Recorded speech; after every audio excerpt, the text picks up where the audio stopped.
집에서 제가 아내를 더 사랑하는지 아내가 저를 더 사랑하는지 얘기를 하고 있었습니다. 그래서 저는 훨씬 아내를 제가 더 많이 배려하고 더 챙기고 아주 저번 목사님이 그랬던 것처럼 주님을 섬기듯이 내 마음으로 섬겨야지 하고 그렇게 하고 있다고 생각을 했습니다. 그런데 우리 딸이 엄마가 아빠를 더 사랑한대요. 그러면서 하는 말이 엄마는 아빠 없으면 못 살잖아 이렇게 하더라고요.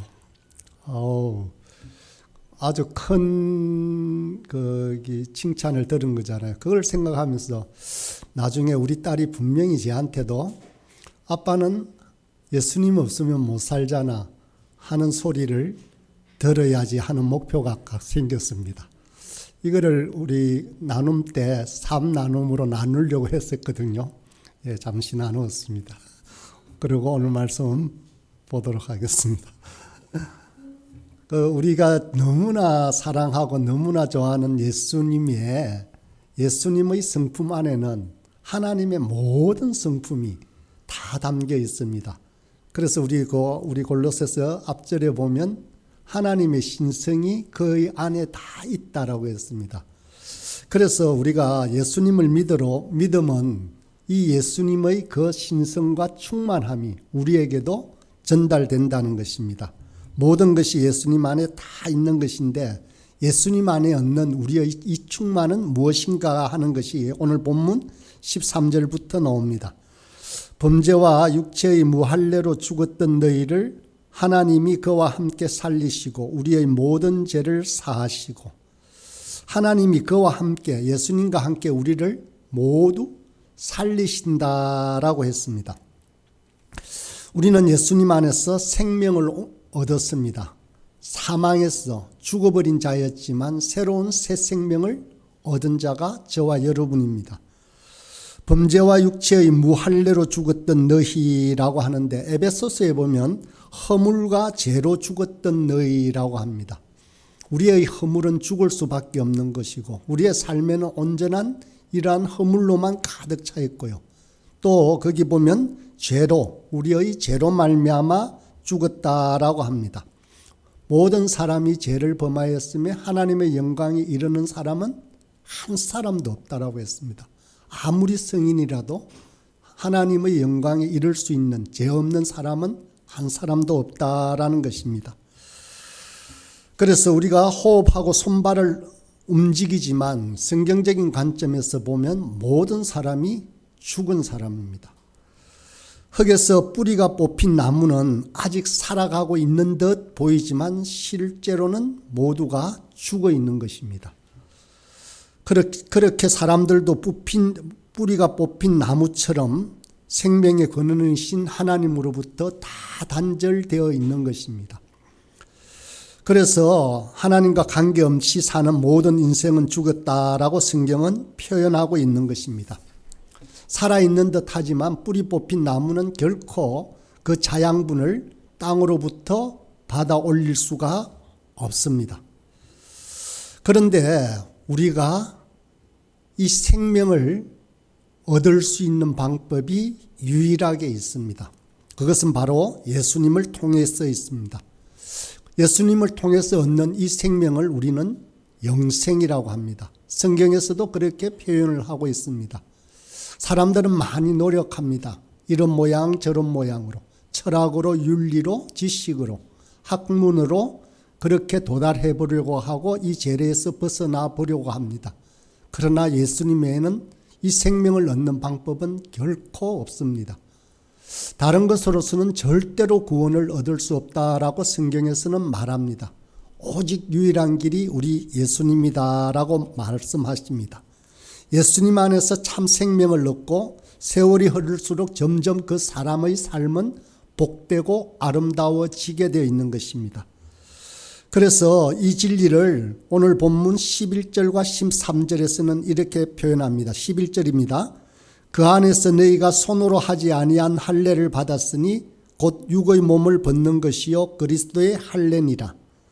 그리고 13절에 아까 읽었습니다마는 육체의 무할례로 죽었던 너희를 하나님께서 우리를 다시 살리시고 우리의 모든 죄를 사하신다라고 했습니다.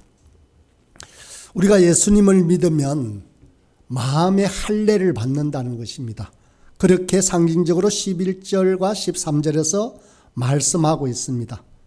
이 할례는 사람의 손으로 우리의 몸의 일부를 자르는 할례가 아닙니다. 성령 하나님으로부터 몸의 전부를 벗어버리는 그리스도의 할례를 받아서 살아납니다. 그래서 저와 여러분은 생명을 가진 자입니다. 아주 가소로워 보이는 모습이죠. 여러분들은 아니지만 그렇지만 저는 생명이 있는 사람이라 새 생명을 가진 사람이라는 것입니다. 놀라운 표현이죠. 하나님 계신 것을 다른 사람들은 인식하지 못하는 다른 사람들은 결코 이 생명을 받아 살 수 있는 것이 아닙니다. 살아있는 것 같지만 죽은 것입니다. 우리는 이 영생을 얻었습니다. 골로새서 2장 11절의 말씀이 구약의 할례로 이것을 설명하고 있다면 12절의 표현은 신약적인 개념을 써서 표현하고 있습니다. 12절을 한번 읽어보겠습니다. 너희가 세례로 그리스도와 함께 장사되고 또 죽은 자 가운데서 그를 일으키신 하나님의 역사를 믿음으로 말미암아 그 안에서 함께 일으키심을 받았다라고 말씀하십니다.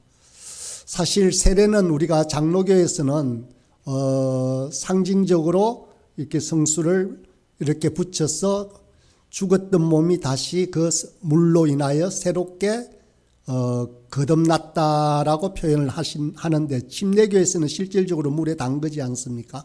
담궜다가 올리는데 물에 잠기면 예수님과 함께 죽는다는 의미입니다. 우리도 마찬가지 함께 죽은 사람이 그렇게 이제 다시 물 밖으로 나오면서 예수님과 함께 삽니다. 이처럼 성도가 된다는 것은 예수님과 함께 죽음에 참여하고 새 생명에 참여하는 것을 의미합니다. 하나님께서 우리에게 생명을 주셨습니다. 정말로 예수님을 믿는 순간 그저 영접했다, 그저 예수님을 믿는다 하는 입술의 고백인 것 같지만 실제로 우리는 새로운 생명 그리고 영원히 사는 생명을 얻었다라는 것입니다. 이것을 상징하는 것이 바로 세례입니다. 그래서 우리가 세례가 우리 기독교 예식에 있어서는 개인적으로 본다면, 교회적으로 본다면 엄청 중요한 의식이죠. 지금은 아주 간단하게 시 넘어가는 것 같지만 그 사람의 생명이 새로 탄생하는 귀중한 것들입니다. 13절, 14절을 보면 또 이 새 생명을 얻은 우리가 가지고 있는 또 다른 특징이 있습니다. 또 범죄와 육체의 무할례로 죽었던 너희를 하나님이 그와 함께 살리시고 우리의 모든 죄를 사하시고 우리를 거스르고 불리하게 하는 법조문으로 선 정서를 지우시고 제하여 버리사 십자가에 못 박으시고. 바로 새 생명을 얻었다 하는 것은 우리의 모든 죄가 사함을 받았다 하는 것입니다. 죄인은 스스로 이 죄 문제를 해결할 수 없습니다. 오로지 십자가에 달려 우리의 형벌로 돌아가시면서 우리 죄를 대신하신 예수 그리스도만으로 우리의 죄를 해결할 수 있습니다. 그리스도 안에서만 얻는 것입니다. 죄의 문제는 윤리적으로나 도덕적으로 해결할 수 있는 것은 결코 아닙니다. 혹시 내가 선행을 많이 하여 착한 일을 많이 하여 이 죄의 문제를 해결할 수 있다라고 생각한다면 그것은 결코 거짓말일 뿐만 아니라 그렇게 될 수 없는 이야기입니다. 오로지 주님만을 의지해야 합니다. 예수님의 죽으심이 우리의 죄를 대신하고 대속할 수 있는 것입니다. 우리가 예수님 안에서 죄 용서를 받는데 우리의 모든 죄가 용서를 받을 수 있습니다. 거짓말하는 가벼운 간단한 죄는 용서받을 수 있을 것 같은데 엄청난 죄악은 용서받을 수 없는 것이 아닙니다. 죄의 경중에 따라서 용서받고 받지 못하는 것이 아닙니다. 예수님의 십자가의 보혈은 우리의 모든 죄, 그 어떠한 무게의 죄라도 해결하시는 것입니다. 그런데 성경에는 용서받지 못하는 죄가 있다라고도 했습니다. 바로 성령을 회방하는 죄입니다. 이 성령을 회방하는 죄는 그 무게가 너무 무거워서 해결하지 못하는 것이 아니고요. 이것은 바로 예수님의 대속의 은혜를 끝까지 거절하는 사람들이 짓는 죄를 말합니다.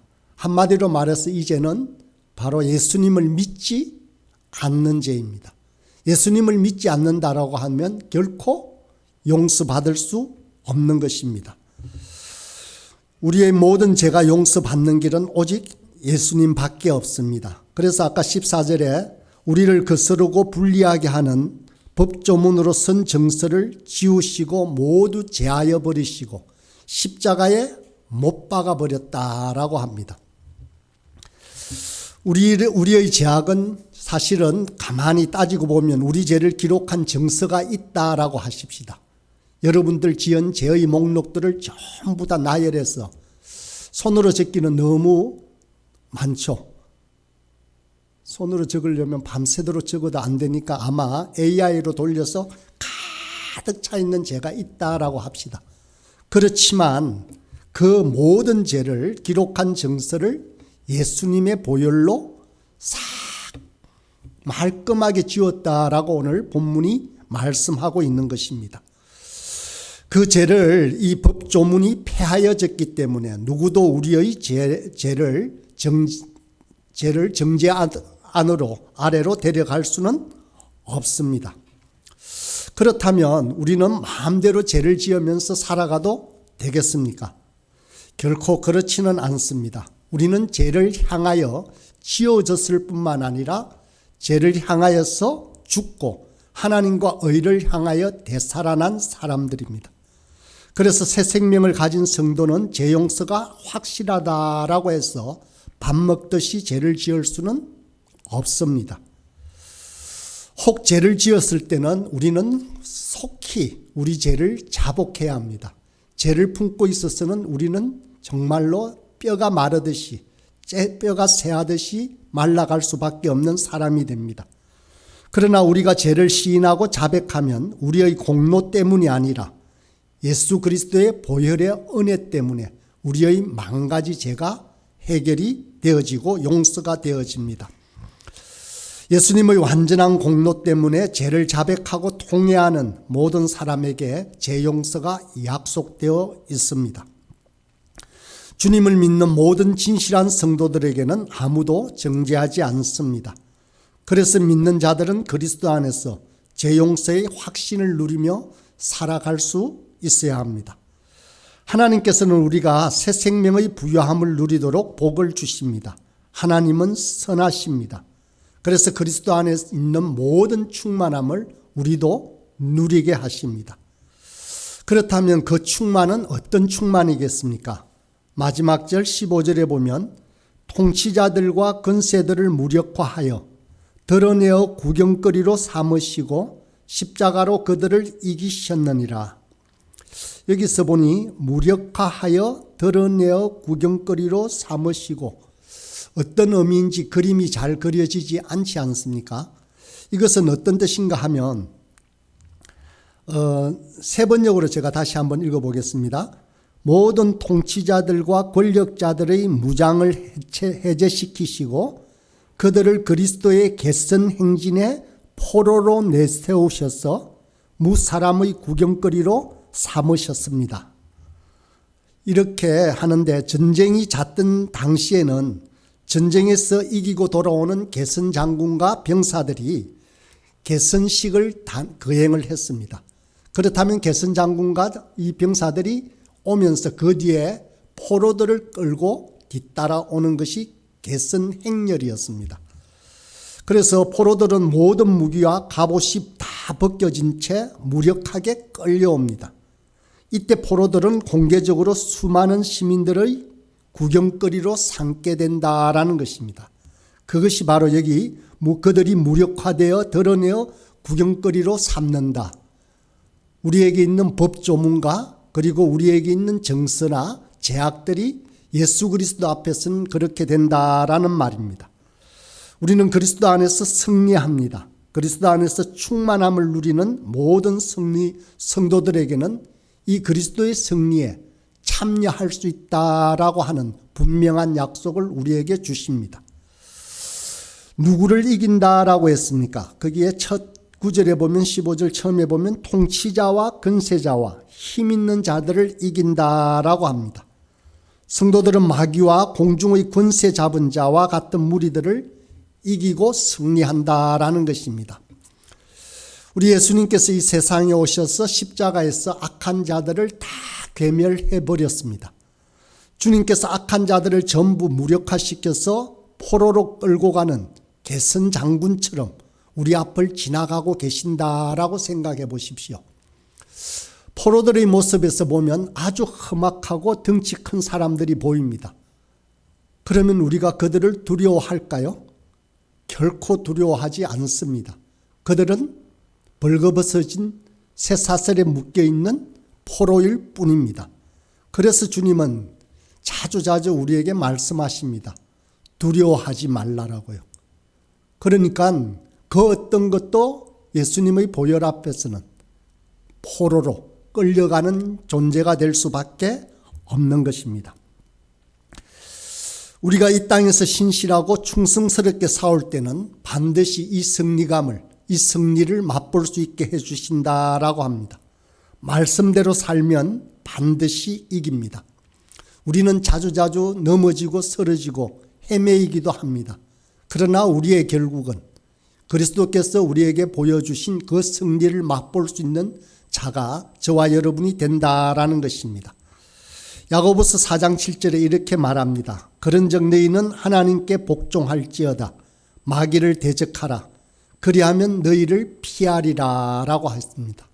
우리가 그리스도와 함께 손잡고 나아간다면, 우리가 그리스도의 보혈의 피에 의지한다면 그 어떤 힘센 마귀라고 할지라도 우리 앞에서 쓰러지고 피하고 도망가는 존재밖에 될 수 없다라는 것입니다. 이 모든 것은 우리의 능력이나 우리의 자질 때문이 아니라고 본문은 말씀하고 있습니다. 우리가 얻는 이 승리는 세상에서 하는 승리와 다릅니다. 편하게 드러나게 아주 강폭하게 드러나는 승리가 아닙니다. 우리가 취하는 이 승리는 주님께서 십자가에서 희생하여 얻은 것입니다. 생명으로 산 승리입니다. 이 승리는 절대로 힘과 힘이 맞붙어서 강한 자가 이긴 것처럼 보이는 것이 아닙니다. 바로 사랑으로 미움을 이긴 승리입니다. 약한 것이 강한 것을 이긴 승리입니다. 세상은 어리석어서 자꾸만 힘센 것을 자랑하고 자기를 높이 보이려고 합니다. 그러나 우리는 낮아지고 종이 되려는 방식으로 참된 승리를 얻는 자들입니다. 믿음으로, 약함으로, 종으로, 사랑으로 다른 사람을 살리는 승리가 우리에게 주어진 참된 승리라는 것입니다. 사랑하는 여러분, 세상에서 말하는 가치는 다 상대적인 가치입니다. 우리 모두가 그런 것에 마음을 빼앗기지 말고 오늘 본문 말씀에 있는 것처럼 그리스도 안에서 누리는 새 생명과 제사함을 누리시길 바랍니다. 결국에는 저와 여러분을 승리케 하시는 이 복된 삶을 누리고 맛보는 저와 여러분이 되기를 간절히 소원합니다.